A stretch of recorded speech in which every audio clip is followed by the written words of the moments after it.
5 gold coins. Pinocchio had an exciting time performing with the puppets, and when it was time to leave, the puppet master presented him with 5 gold coins. Pinocchio set off happily down the road, but he had not gone far when he met a lame fox and a blind cat. "Good day, Pinocchio," said the fox. "Good day, Pinocchio," repeated the cat. "How do you know my name?" asked Pinocchio, surprised. "We know your father well," said the fox. "Why, I saw him only yesterday standing by his house shivering in his shirt sleeves." "He won't shiver much longer," said Pinocchio proudly, "for I have 5 gold coins and I'm going to buy him a coat." The fox came closer. "5 coins aren't so many," he said. "Come with us to the Field of Miracles. If you bury your money tonight, when you go back in the morning, instead of 5 coins, you will find 2,000. "What a wonderful plan!" Pinocchio's new friends suggested they go to the inn first to eat and rest. They sat down to a lavish feast and then retired to their rooms. But at midnight, when it was time to leave, Pinocchio found that the fox and the cat had disappeared, leaving him to pay for their rooms and their supper. Now he only had 4 gold coins. Pinocchio supposed his friends had gone on to the Field of Miracles and decided to follow them. On the way, he saw a little creature sitting on a tree, glowing faintly. It was the ghost of the talking cricket. "Turn back, Pinocchio," he called. "Don't put your trust in those who promise to make you rich overnight." "I am going to find the fox and the cat," said Pinocchio, "and make my fortune." "Remember that children who always want their own way end up regretting it," said the cricket, who then disappeared. A cloud covered the moon. Suddenly 2 dark figures covered in coal sacks jumped out of a ditch. "Hand over your money," said one. "Straight away," said the other. "No," said Pinocchio, and off he ran. Pinocchio could see a cottage in the distance. If only he could reach it. But it was no good. The 2 robbers caught up with him. Pinocchio hid his 4 gold coins under his tongue, and although the angry robbers threatened him with all sorts of punishment, Pinocchio refused to spit them out. Finally, the exasperated robbers tied him up and hung him from the branch of an oak tree. "We'll be back tomorrow," they said nastily. "By then you'll be ready to open your mouth."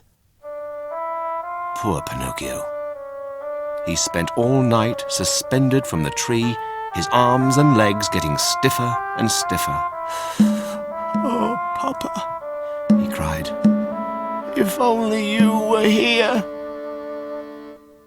It so happened that a beautiful fairy with blue hair lived in the cottage. When she looked out of her window next morning and saw the puppet dangling from the tree, she was filled with pity. The fairy clapped her hands 3 times, 1, 2, 3. Immediately, a falcon flew through the air and landed on the windowsill.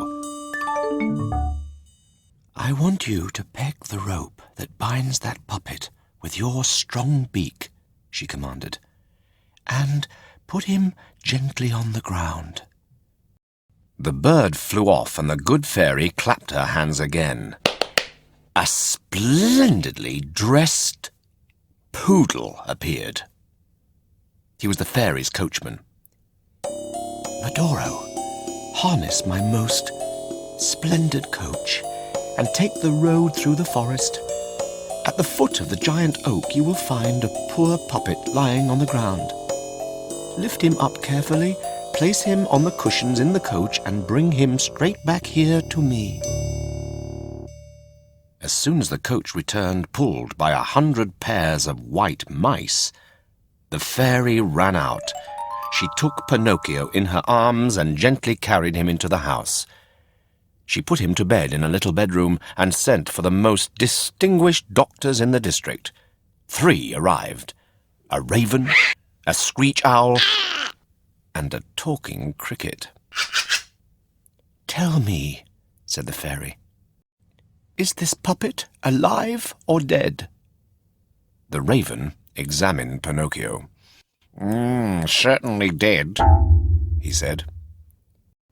"If he is not dead, he is certainly alive," said the screech owl. The cricket said, "I know this puppet. He is a scoundrel and a lazybones who has broken his father's heart." When he heard these words, Pinocchio began to sob. Once the 3 doctors had gone, the fairy put some powder into a glass and gave it to Pinocchio to drink. "Is this medicine nice or nasty?" said Pinocchio. "It is nasty, but it will do you good. Drink it up, and I will give you a lump of sugar to take the taste away." "I want my sugar lump now," demanded Pinocchio. Pinocchio ate the sugar in an instant, but when the fairy put the glass to his mouth, he pushed it away. "I don't want that nasty medicine," he said. "If you don't drink it, you won't get better," said the fairy. What a fuss Pinocchio made! He took the glass unwillingly and sniffed at it. He put it to his lips. "It's too nasty," he said. At last the fairy persuaded Pinocchio to swallow it. Minutes later, Pinocchio jumped out of bed, feeling completely better. "Come and tell me what has happened to you," said the fairy. So Pinocchio sat on her lap and told her the whole story. "Where are your gold coins now?" asked the fairy. "I've lost them," said Pinocchio untruthfully, for they were in his pocket. As he spoke, his nose grew 6 inches. "Where did you lose them?" "In the forest," said Pinocchio. At this second lie, his nose grew even longer. "We can hunt for the coins, then," said the fairy. Actually, I remember now. I didn't lose the coins. I swallowed them when I took your medicine." Now his nose was so long he could not move. If he turned one way, he banged his nose on the bed. If he turned the other, he bumped it against the walls. The fairy began to laugh at him.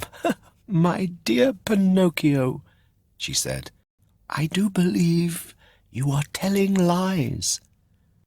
Pinocchio felt so ashamed he did not know where to put himself. He tried to run out of the room, but his nose was so long he could not go through the door. The fairy let Pinocchio cry and complain for half an hour before she took pity on him.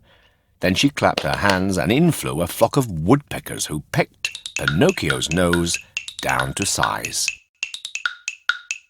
"How good you are to me, dear fairy," said Pinocchio, drying his eyes. "I do love you." "Then stay here with me," said the fairy. "What about my poor papa?" "He is on his way and will be here soon," said the fairy. "Really? Then I must go and meet him," cried Pinocchio, and he ran out of the house and down the path. But oh dear, can you guess who he met as he went through the forest? The fox and the cat. "Aha, there you are," said the fox. "We were looking for you. Come with us and bury your money." Foolish Pinocchio. With dreams of riches, he followed the fox and the cat down the road. They walked for half a day before they finally came to a bare field just outside a town. "Here we are," said the fox. "Now, you must dig a hole and bury your money. Cover it over, water it nicely, and then leave it for 20 minutes. When you come back, you'll find the little tree has already grown out of the soil, and its branches will be covered with gold coins. Pinocchio did as he was told, and, full of excitement, he thanked the fox and the cat 100 times for their kindness. Don't mention it, said the fox with a laugh. Don't mention it, repeated the cat. Then the two said goodbye to Pinocchio and wished him a good harvest. Pinocchio went for a walk and started counting the minutes. He kept thinking of all the delightful things he would buy with his money. He waited for a full hour and then hurried back to the field of miracles, his heart beating as loudly as an overwound clock. As Pinocchio drew near, he stopped and looked for the little tree, but he saw nothing. He went right over to the spot where he had buried his coins, but there was nothing growing there at all. At that moment he heard someone screeching with laughter, and looking up he saw a large parrot grooming his feathers. "What are you laughing at?" said Pinocchio crossly. I'm laughing at a poor fool who believed everything he was told, said the parrot. What do you mean? said Pinocchio. While you were in the city, the fox and the cat came back and dug up your money. They pocketed it and took off like the wind. Pinocchio began to cry. How unhappy I am, he said. I've lost my money and now I won't be able to buy my father a new coat. Why didn't I listen to everyone's advice? I'm going to go straight back to the fairy's house to find my father and give him a big kiss. I'll tell him that from now on I will be a good boy and do what I'm told.